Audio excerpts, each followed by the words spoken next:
महाराष्ट्रात पुढील 24 तास अत्यंत धोक्याचे आणि आणीबाणीचे असणार आहेत असा गंभीर इशारा हवामान विभागाने दिलाय।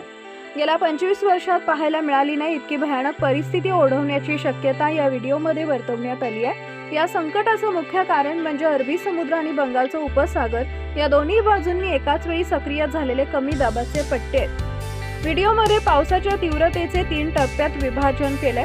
पहिला टप्पा संध्याकाळी 6 ते 8च्या दरम्यान सुरू होईल, दुसरा टप्पा रात्री 9 ते 11 पर्यंत असेल, तर तिसरा आणि सर्वात धोकादायक टप्पा मध्यरात्री 12 ते 4 वाजेपर्यंत असेल। या तिसऱ्या टप्प्यात राज्याच्या अनेक भागात गारांचा पाऊस आणि विजांचा कडकडाट होण्याची शक्यता आहे। राज्यातील एकूण 20 जिल्ह्यांमध्ये हाय अलर्ट देण्यात आलाय। यात प्रामुख्याने मराठवाडा, छत्रपती संभाजीनगर, जालना, बीड, धाराशिव, लातूर आणि परभणी या जिल्ह्यांमध्ये सोसाट्याचा वारा आणि गारपिटीचा धोका आहे।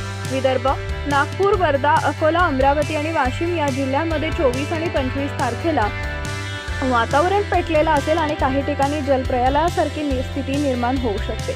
मध्य महाराष्ट्र, अहमदनगर, सोलापूर आणि लगतच्या काही भागात ही विजांच्या तांडवासह पावसाचा अंदाज आहे। विजा चमकत असताना मोबाईलचा वापर टाळावा आणि झाडाखाली आश्रय न घेणं हा सर्वात महत्त्वाच्या सूचना आहेत। शेतकऱ्यांनी आपले कापणीला आलेले पीक आणि साठवून ठेवलेला माल सुरक्षित ठिकाणी हलवावा असा सल्ला देण्यात आलाय। हे संकट केवळ पावसाचं नसून सोसाट्याचा वारा आणि 5 किलोमीटर पर्यंतच्या गारा पडण्याची भीती व्यक्त केली आहे।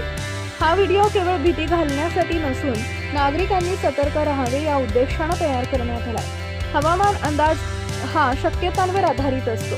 निसर्गाच्या या बदलत्या रूपाकडे दुर्लक्ष न करता पूर्वतयारी करणं आवश्यक आहे। सावधगिरी हाच बचाव हा मंत्र पाळून आपण होणारं मोठं नुकसान टाळू शकतो। शेवटी नागरिकांनी एकमेकांना मदत करावी आणि ही माहिती जास्तीत जास्त लोकांपर्यंत पोहोचवावी असं आवाहन करण्यात आलंय।